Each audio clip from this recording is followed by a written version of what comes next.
আজকে আপনাদের সঙ্গে শেয়ার করছি দই পটলের রেসিপি। প্রথমে কড়াইয়ের মধ্যে তেল দিয়ে পটলগুলো ভেজে নিতে হবে নুন হলুদ দিয়ে। আগে থেকে পটলগুলো ছাড়িয়ে রেখে দিতে হবে।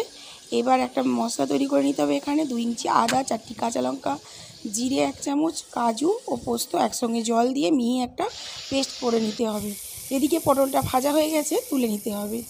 পটল তোলার পরে যে তেলটা অবশিষ্ট থাকবে সেই তেলের মধ্যে কিছুটা তেল অ্যাড করে শুকনো লঙ্কা, কালো জিরে ফোড়ন দিয়ে পেস্টটা দিয়ে দিতে হবে।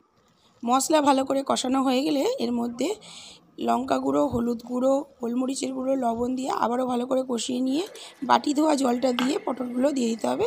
জল ফুটে গেলে এবার ভালো করে নাড়াচাড়া করে দই দিয়ে দেব। টক দই ফেটিয়ে রেখেছিলাম আগে থেকে, সেটা দিলাম অল্প পরিমাণ চিনি। এবার ঢাকা চাপা দিয়ে কিছুক্ষণ রান্না করার পরে ঢাকা খুলে ঘি ও গরম মশলা অ্যাড করে নাড়াচাড়া করে নামিয়ে নিলেই তৈরি হয়ে গেল দই পটল। কেমন লাগলো অবশ্যই জানাবেন আপনাদের মতামত।